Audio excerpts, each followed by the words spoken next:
Num mundo repleto de grupos armados e perigosos, um nome ecoa com temor absoluto: o Peter.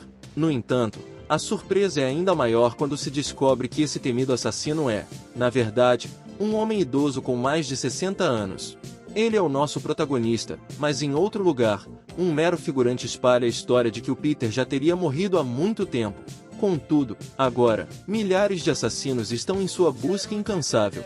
Um homem mascarado revela que, mesmo sob milhares de olhares, o Peter permanece oculto, pois o Peter que todos procuram já não existe mais. E o Pix? 3 meses atrás, em uma livraria, estava nosso protagonista, na fragilidade de seus 60 e poucos anos. Embora sua saúde não fosse das melhores, ele não temia a morte, pois já dançara na linha tênue entre a vida e a morte inúmeras vezes. 50 anos de dedicação a uma organização o moldaram. Enquanto refletia sobre sua vida, percebeu que jamais tirou uma única foto de si mesmo. No entanto, o destino o colocou diante de uma jovem cliente que buscava livros para seu irmão. Nosso protagonista pergunta se ela está no 3º ano do ensino médio, e ela confirma que sim. Porém, a atitude generosa do protagonista surpreende a moça, que só dispõe de uma quantia mínima de dinheiro. Ele decide dar os livros a ela, compreendendo seu amor pelo irmão nos olhos dela. No entanto, a conversa toma um rumo inesperado quando o protagonista revela que conhece a escola dela, que só vai até o 2º ano.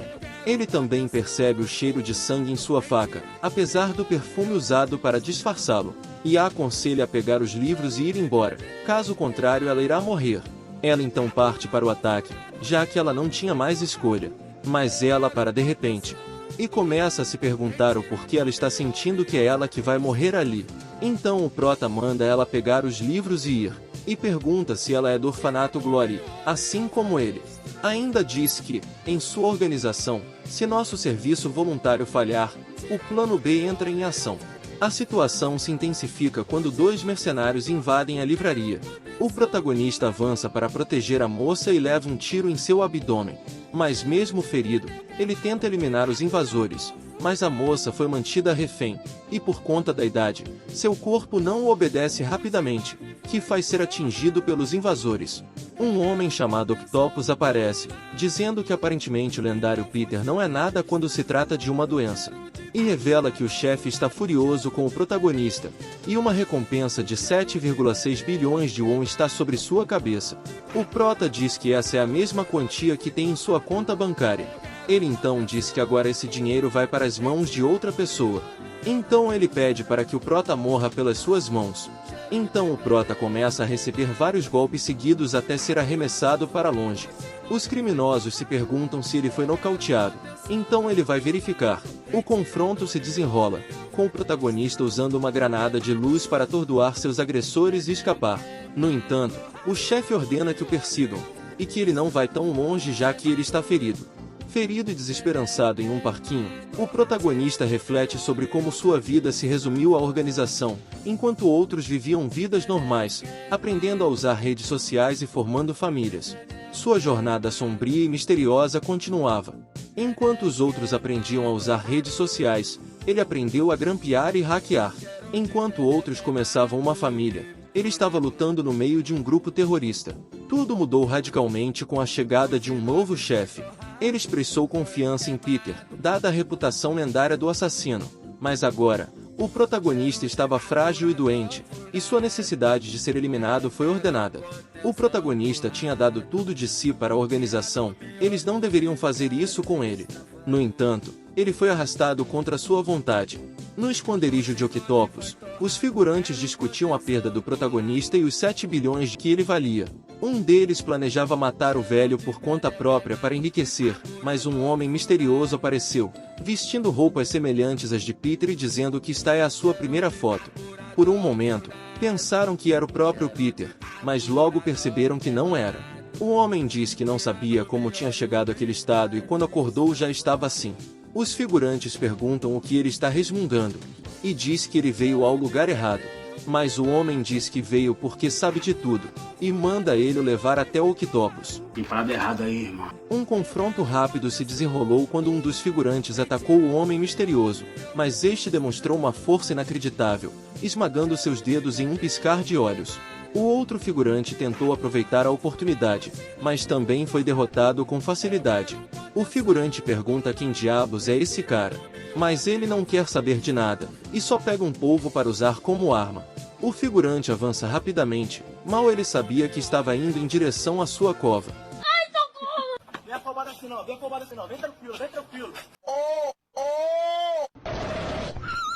O homem pega a foto do chão e pergunta se essa é a única foto que eles têm do seu rosto, e diz que o Peter que eles estão procurando está morto. Enquanto isso, o protagonista conseguiu entrar no esconderijo, mas Octopus não estava lá. Em uma estação de trem, todos estavam impressionados vendo o prota sacado. O protagonista notou que estava curado de suas doenças, a bala em sua cintura tinha desaparecido, e até o câncer tinha desaparecido. Ele se perguntava como isso era possível, mas acreditava que, de qualquer forma, ninguém o reconheceria mais. Ele estava determinado a deixar apenas rastros por onde quer que fosse, mas antes, precisava trocar de roupa. No entanto, ele se deparou com dois figurantes que fumavam em uma área proibida. Uma discussão começou, onde o prota dizia que essa é uma área onde é proibido fumar. Um deles pergunta se o prota disse isso para eles, e o prota pergunta se tem outros fumantes sem ser eles. Mas o grandão diz que se ele não ir embora irá levar uma sova das boas. Mas o protagonista trancou a porta, ameaçando fazê-los sair apenas de cueca. Um dos figurantes desafiou o protagonista, mas acabou levando um soco poderoso. O outro ameaçou com uma faca, mas o prota diz que ele está segurando errado. Dessa forma ele irá cortar seus dedos quando atacar. Mas ele não dá ouvidos e parte para a ignorância.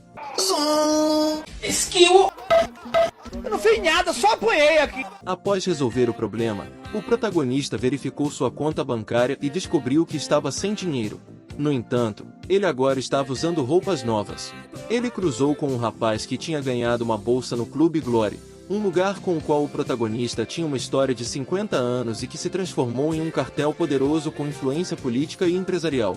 Era a organização a qual o protagonista havia dedicado sua vida, e agora ele estava determinado a destruí-la. Mais tarde, em um armazém, outro figurante confrontava Octopus, questionando se ele era o único enviado para capturá-lo. Octopus diz que ele não é o Peter, e pelo nível desse figurante, ele sozinho é capaz de derrotá-lo. Ele diz que esse pessoal da Glória estão sendo muito gananciosos e irão acabar morrendo cedo. Mas Octopus diz para acabar com as apresentações e finalizar as coisas de uma vez. O figura diz que para um novato ele fala demais, mas ele pensou que teria muitos convidados, então ele deixou uma rapaziada na área e manda eles cuidarem bem do seu precioso convidado. Misericórdia! Nosso Octopus está no rank B+, e sua habilidade única é uma super flexibilidade. E é o número 1 no ranking nacional de Jiu-Jitsu. Agora fodeu, filha da puta! Assim que retornou à sua base, ele fez uma descoberta perturbadora. Seus subordinados haviam sido eliminados e as câmeras de segurança estavam destruídas, não restando qualquer evidência de armas. Nesse momento, ele suspeitou imediatamente do Peter. Decidiu instruir nosso waifu a ficar atento sobre o paradeiro do prota e informá-lo assim que descobrisse qualquer pista. Porém, algo mais chamou a atenção deles. Um homem estava presente. Octopus, surpreso com a presença do estranho, questionou, dizendo que não estavam abertos naquele dia e perguntou se ele havia feito uma reserva. O homem negou ter feito uma reserva, mas deixou claro que estava ali por vingança, relacionada a uma quantia significativa de dinheiro. Impressionante 7,6 bilhões. Vamos te matar agora. Octopus pergunta se esse homem é ligado ao Peter. Independentemente disso, não sairia vivo dali. O mafioso ofereceu ao intruso duas escolhas: revelar o paradeiro do Peter e sobreviver, ou resistir e encarar uma bala na cabeça. O prota ficou em um dilema angustiante. Então, ele lançou uma terceira opção. Ele próprio era o Peter e era o responsável pela morte dos subordinados do mafioso. O figurante pergunta do que ele está falando. Já o Protas zomba da cara dele dizendo como alguém tão novo escuta tão mal, e afirma que ele matou aquelas duas pessoas. Enquanto isso, Octopus se questionava o que ele dizia era verdade e por que aquele homem os atacou se o Peter não era o culpado. O chefe insistiu que o prota fosse honesto e ameaçou matá-lo caso não colaborasse. O protagonista respondeu que só havia uma maneira de descobrir a verdade: matando. O figurante Pronto para agir, afirmou que essa era sua especialidade e ordenou ao comparsa que não o matasse completamente. Antes que o figurante pudesse reagir, o Prota o atacou de forma surpreendente, desferindo um golpe que o eliminou instantaneamente.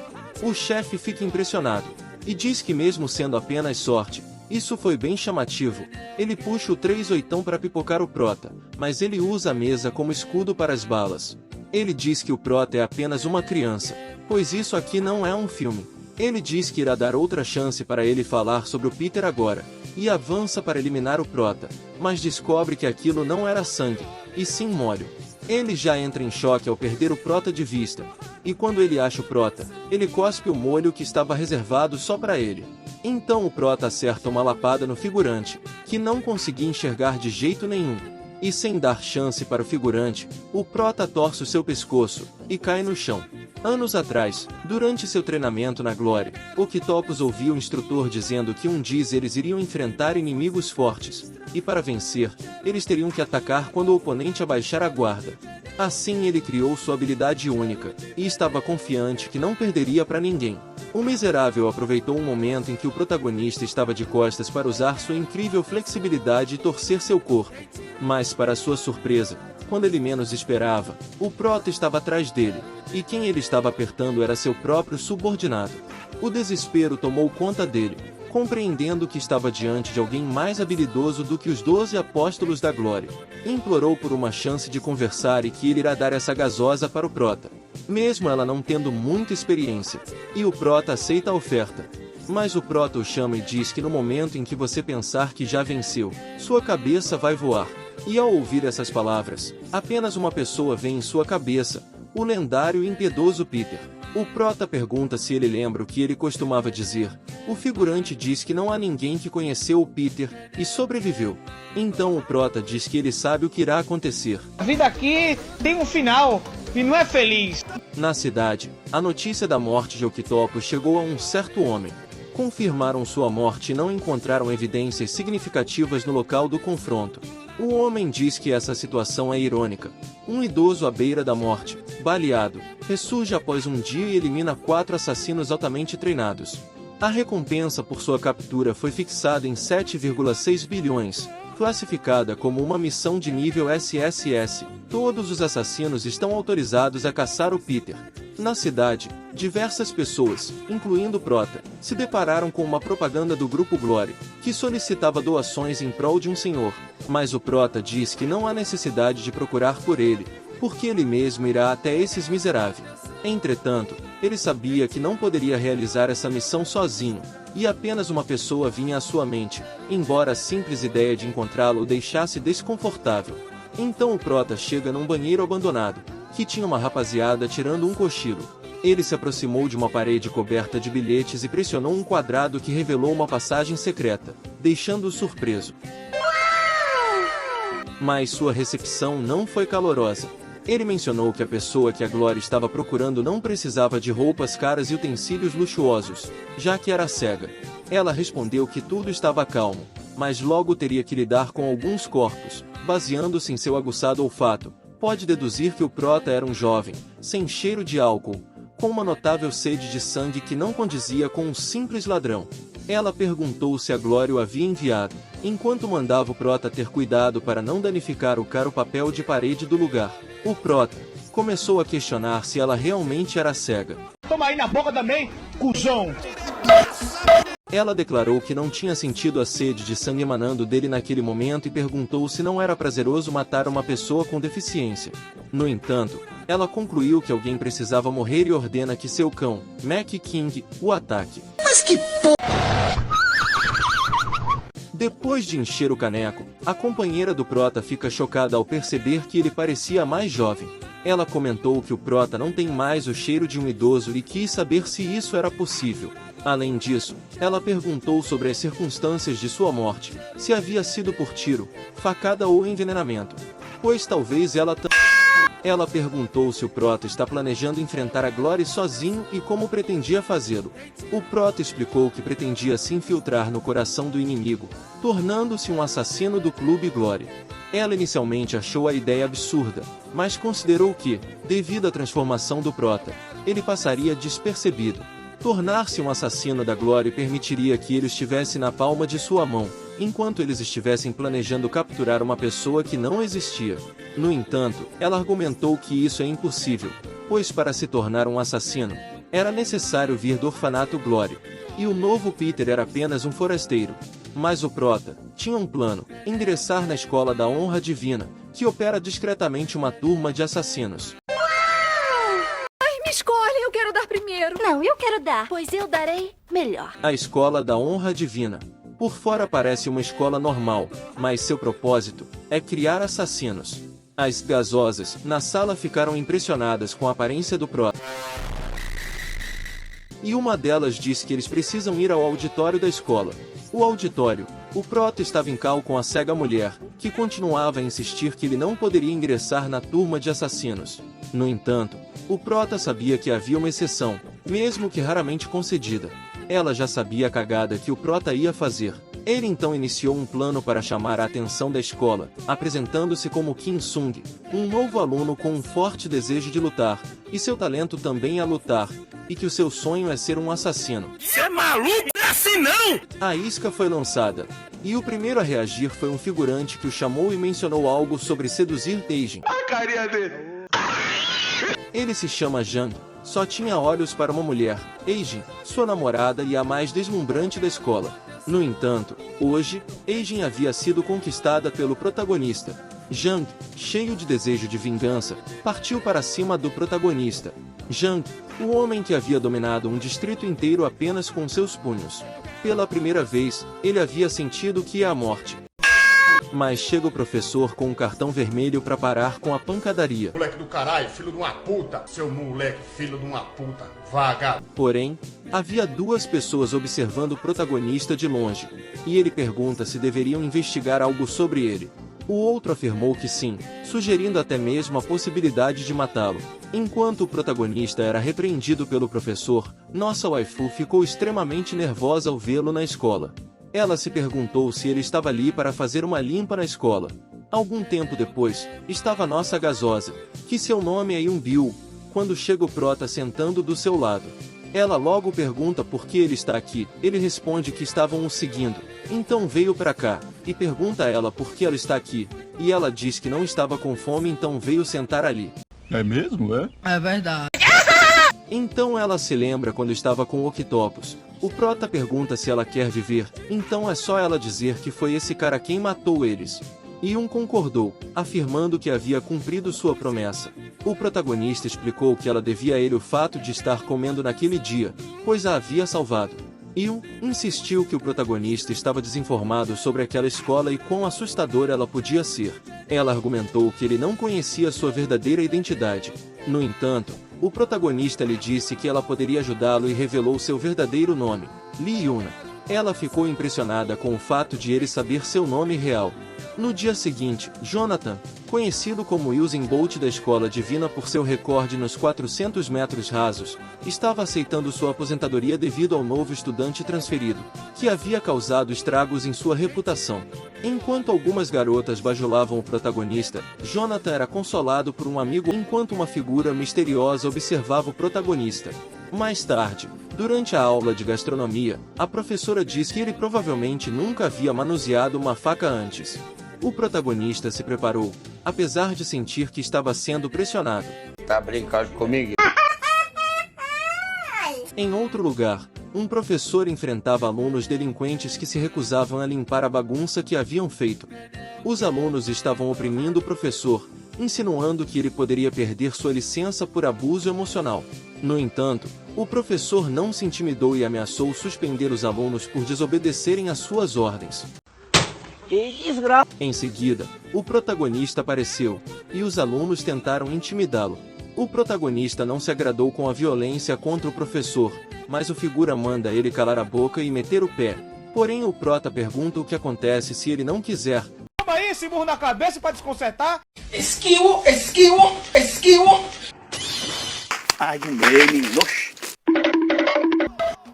por algum motivo, os alunos se desculparam tanto com o prota quanto com o professor antes de saírem.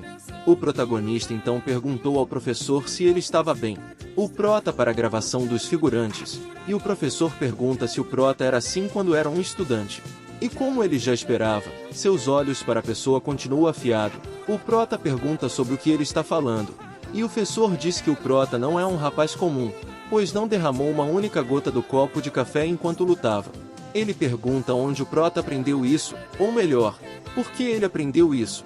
Então ele diz que está atrás de vingança. Sua casa, família, dinheiro, ele perdeu tudo que acumulou. Então ele pergunta se o prota pensa em participar do clube de voluntário.